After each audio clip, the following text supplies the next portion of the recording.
Баршаңызға сәлем. Көпшілігіміз күнделікті таңертең төсектен тұра салып су ішсе, организмде қандай өзгерістер болатынын біле бермейміз. Су организмді тазартады. Түнгі уақытта адам денесі демалып токсиндерді шығарады. Егер сіз таңертең аш қарынға су ішсеңіз, онда организмнен зиянды заттарды шығаруға көмектесесіз. Сонымен қатар жылы су ішу бұлшықет жасушалары мен жаңа қан жасушаларының пайда болуына ықпал етеді. Зат алмасу жылдамдығын арттырады. Егер аш қарынға су ішсеңіз, онда зат алмасу қарқындылығы 24%-ға артады.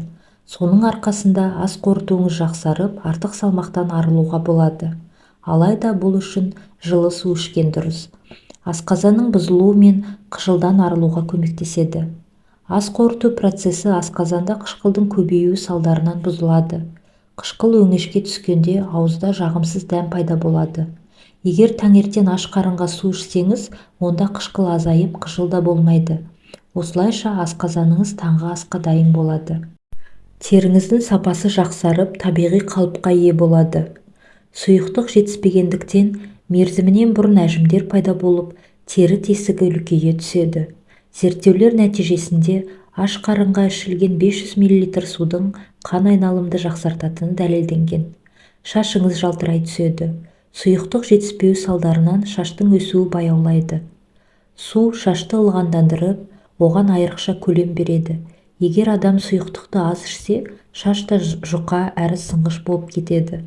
Күні бойы су ішіп жүру маңызды, алайда аш қарынға ішкен су шашқа ерекше әсер етеді. Бүйректе тас пайда болуы мен цистит қаупін азайтады.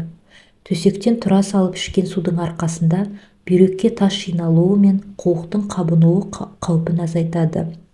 Жеткілікті мөлшерде ішілген сұйықтық ағзаны улы заттардан арылтады. Иммунды жүйе күшейеді. Аш қарынға су ішу лимфа жүйесінің балансы үшін пайдалы болғандықтан, ол адам баласының әртүрлі ауруға төтеп бере алуына мүмкіндік жасайды.